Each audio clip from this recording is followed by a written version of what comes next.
Pumunta si Vince at Jan sa Butuan para nga hiramin si Tali dahil naipagpaalam na nila ito kay Tanch at Sarah na hihiramin nila ang bata sa loob ng 3 weeks dahil day off na rin nila ni Jan. So habang nandoon nga sila sa Butuan ni Jan ay kinausap ni Marites si Vince about nga sa mga bata at sa pagpapalit ng apelyido kahit isa man lang sa mga bata para magkaroon daw siya ng karapatan. Magandang araw, Tita Tess at Tito Elmer. Vince, nandyan na pala kayo. Hindi katuloy kayong dalawa na dyan dito sa bahay namin. Nandun si Tali na to. Thank you po. Nandito po sana kami para po hiramin si Tali dahil day off namin ni Jan at gusto namin na mag-spend ng time sa kanya. Pinagpaalam na po namin ito kay Tanch. Oo, sinabi na sa akin ni Gian. Tumawag siya na pupunta raw kayo dito para hiramin ang apo ko ng 3 weeks. Mabuti naman at pinayagan ka nila na hiramin si Tali at hindi bisita lang ang magagawa mo sa kanya. Yun nga po ang bago naming napag-usapan ni na Sarah, kaming tatlo since hiwalay na nga ang mga mommies ay pwede ko na silang mahiram at makasama at maging daddy na talaga ng mga babies. Napag-usapan po namin na magiging bahagi na kami ni Jan sa buhay ng mga bata habang lumalaki sila at ako na ang kikilalanin nilang biological father nila. Since ako naman po talaga ang tatay nila ay pwede na po ako magpakaama sa kanila. Kaya nga yan ang sinasabi ko nga kay Gian, Vince. Since hiwalay na nga sila Sarah, ay hindi mo ba ito naisip na gampanan na rin ang pagiging tatay na talaga since sinabi mo na gusto mong magpakaama sa mga bata? Yung matatawag mo na anak mo na talaga sila. Ano pong ibig niyo sabihin, tita? Linawin niyo nga po. Ang ibig kong sabihin ay total, hinayaan ka na nilang maging bahagi ng buhay ng mga bata ay bakit hindi ka nila hayaan na dalhin ang apelyido mo hanggang sa kanilang paglaki? Total, ikaw naman talaga ang kanilang ama at since ikaw ang kikilalanin nilang ama ay sana lang ay willing din sila na ipadala ang apelyido mo sa kanila kahit isa man lang sa mga bata. Wala ka bang ibalak na ilaban yun bilang tatay nga nila? Total, willing ka rin naman magpakatatay sa kanila ay lubos-lubosin mo na kahit isa naman lang sa mga bata ay masabi mong iyo at dala ang iyong apelyido.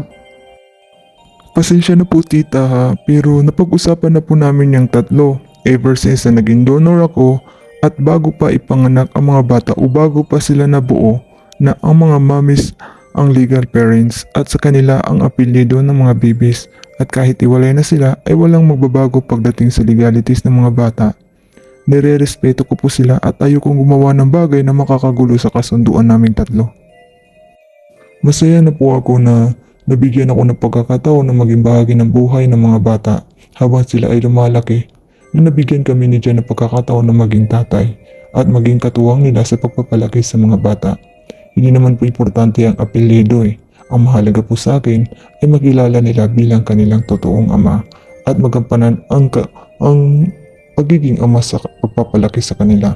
Yun lang po yun at ayoko nga pong gumawa ng bagay na katulad na sinabi ko kanina na magkakaroon ng gulo sa pagitan naming tatlo dahil ang iniisip lamang po namin ay tungkol sa mga bata at sa makakabuti sa kanila. Ang sa akin lang naman ay magkaroon ka ng karapatan kahit isa man lang sa kanila.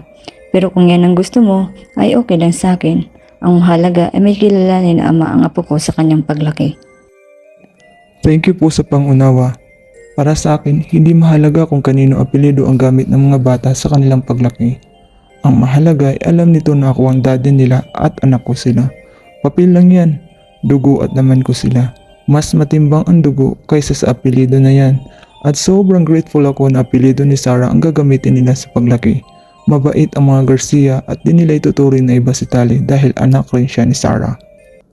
Sinabi ni Vince kay Marites na walang magbabago kahit nahiwalay na sina Tanch at Sarah na mananatiling ang legalities ng baby ay sa mga mommies at magiging sila rin ang legal parents at ang custody ay sa kanila din. Maging nga ang kanilang apelyidong dadalhin sa kanilang paglaki ay mananatiling apelyido ni Sarah at walang magbabago at hindi niya nga pipilitin na palitan ang apelyido kahit isa lang sa mga bata dahil nirerespeto niya ang kasunduan nilang tatlo bago pa man ipanganak ang mga bata o bago pa man nila igawin ang proseso ng IUI o artificial insemination, ay wala siyang balak na baguhin ito at nirerespeto niya ang desisyon ng mga mommies.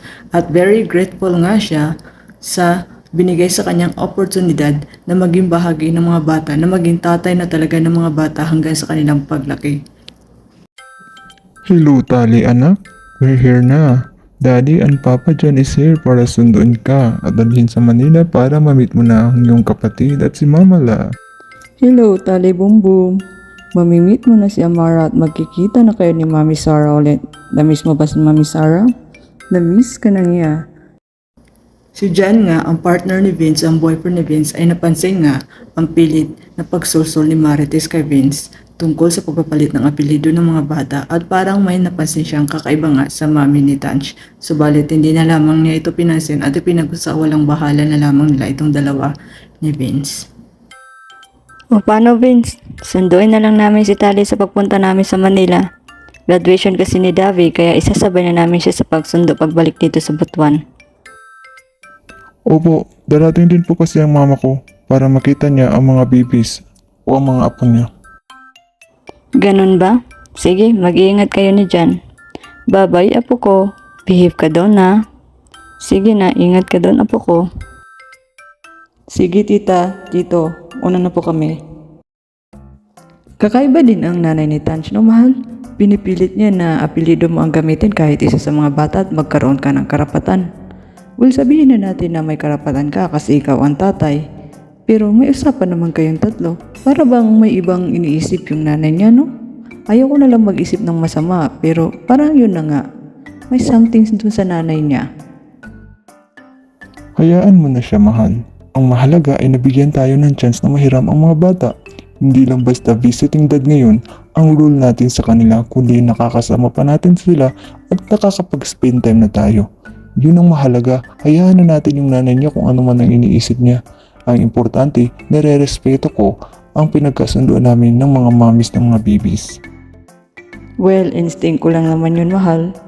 Makakasama na rin natin ang mga babies. Diba, Tali Boom Boom? Mamimit mo na si Bunso, si Baby Amara. Sa wakas, mahal, natupad na rin ang pangarap kong maging daddy at ikaw maging papa. May mga anak na talaga tayo. Salamat sa mga mommies for giving us a chance to be a good father to our babies.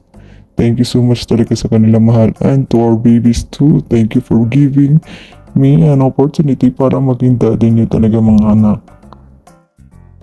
Oo na, ang OA mo. Tara na nga, baka magising pa to si baby. What's up guys? So that's all for part 13. So part 14 na tayo. Abangan ng pagkikita ng mga babies at ang mami ni Vince o ang kanilang mamala. And of course, abangan din ang pagkikita ng mga babies ni Amara at Tali at ang pagbabanding ng magkakapatid nina Davi, Amara at Tali or ang Datara. And of course, guys, alam ko sabik na kayo.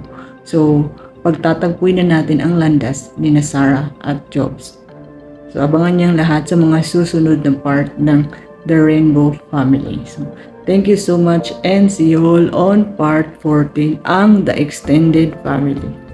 Shoutout sa bago kong subscribers na dalawa, ang Ruru Vlogs at si Michelle Usod. So thank you so much guys for subscribing on my channel, and thank you sa mga nag-subscribe. So hindi ko na nakikita nga, hindi ko na pero nadagdagan yung subscriber ko. So maraming salamat sa inyo. More inspiring stories for us and more OFW inspiring stories din sa ating lahat. So this is Greg Bonet and thank you for subscribing my channel. Thank you so much. Sayonara.